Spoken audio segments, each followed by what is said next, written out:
ಜೊತೆಮಲ್ಲ ಇನ್ಫಾರ್ಮೇಶನ್ಗೆ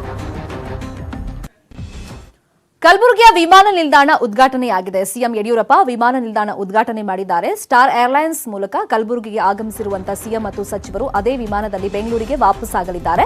ಕಾರ್ಯಕ್ರಮದಲ್ಲಿ ಉಪಮುಖ್ಯಮಂತ್ರಿ ಗೋವಿಂದ ಕಾರಜೋಳ, ಕೈಗಾರಿಕಾ ಸಚಿವ ಜಗದೀಶ್ ಶೆಟ್ಟರ್, ಗೃಹ ಸಚಿವ ಬಸವರಾಜ ಬೊಮ್ಮಾಯಿ, ಬಿಜೆಪಿಯ ರಾಷ್ಟ್ರೀಯ ಪ್ರಧಾನ ಕಾರ್ಯದರ್ಶಿ ಮುರಳೀಧರ್ ರಾವ್, ಸಂಸದ ಉಮೇಶ್ ಜಾಧವ್ ಮತ್ತಿತರರು ಉಪಸ್ಥಿತರಿದ್ದರು. 2008ರಲ್ಲಿ ಈ ವಿಮಾನ ನಿಲ್ದಾಣಕ್ಕೆ ಅಡಿಗಲ್ಲು ಹಾಕಿದ್ರು ಬಿಎಸ್ವೈ. ಈಗ ಅವರೇ ಏರ್ಪೋರ್ಟ್ ಉದ್ಘಾಟನೆಯನ್ನ ಮಾಡಿದ್ದಾರೆ.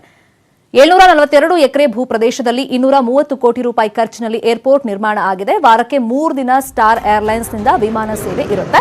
ಬೆಂಗಳೂರು, ತಿರುಪತಿ, ದೆಹಲಿ ಮಾರ್ಗದಲ್ಲಿ ವಿಮಾನ ಸೇವೆ ಇದೆ. ಇನ್ನು ಕಲಬುರಗಿಯಿಂದ ಬೆಂಗಳೂರಿಗೆ ಪ್ರಯಾಣ ದರ 2850 ರೂಪಾಯಿ ನಿಗದಿ ಮಾಡಲಾಗಿದೆ.